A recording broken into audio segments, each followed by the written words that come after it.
Il y a eu un coup d'État au Mali, coup d'État militaire qui n'aurait jamais dû être toléré. Jamais.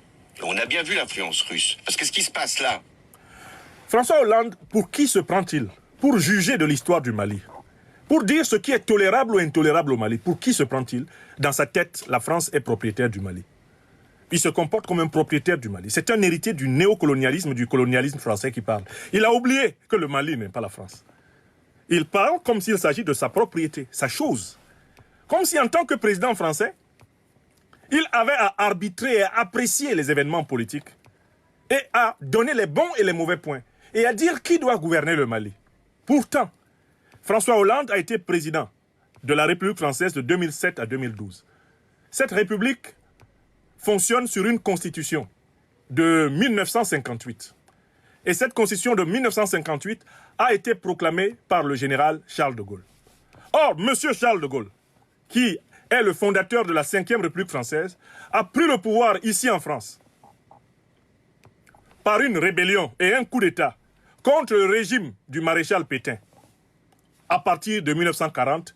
Et en 1945, avec l'appui des troupes africaines, des troupes américaines et des troupes russes, il a pris le pouvoir par la guerre, par le coup d'État ici en France, en 1945.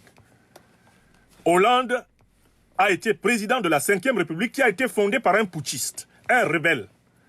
Quelqu'un qui avait même été condamné à mort par les tribunaux français du régime Pétain, le général de Gaulle. Il faut donc à M. Hollande souffrir d'un déficit chronique de mémoire pour parler avec mépris du coup d'État, du président Assimi Goïta au Mali. Parce que si on remonte dans l'histoire de la France, qu'est-ce qui a été fait aux monarques de la France par les révolutionnaires en janvier 1793? Le roi, Louis XVII, qu'est-ce qui lui est arrivé? Louis XVI, qu'est-ce qui est arrivé à Louis XVI? Le peuple français révolutionnaire s'empare du roi et lui tranche la tête. Ça, c'est en janvier 1793. Et les Français sont fiers de la Révolution française. Ils sont fiers d'avoir tranché la tête de leur roi. Parce que c'était un roi injuste. Parce que l'ancien régime pratiquait une domination, appauvrissait et méprisait la population. Vous voyez comment ils respectent leurs révolutionnaires? Ils ne souhaitent pas que nous respections Assimi Goïta, Thomas Sankara, Nelson Mandela, Ruben Umnyobe, Amilcar Cabral, Kwame Nkrumah, Sékou Touré, Kadhafi. Ils ne veulent pas que nous respections Nyerere, Lumumba. Ils ne veulent pas que nous respections Boganda. Ils ne veulent pas que nous respections nos révolutionnaires comme ils respectent les leurs. Vous voyez comment ils sont?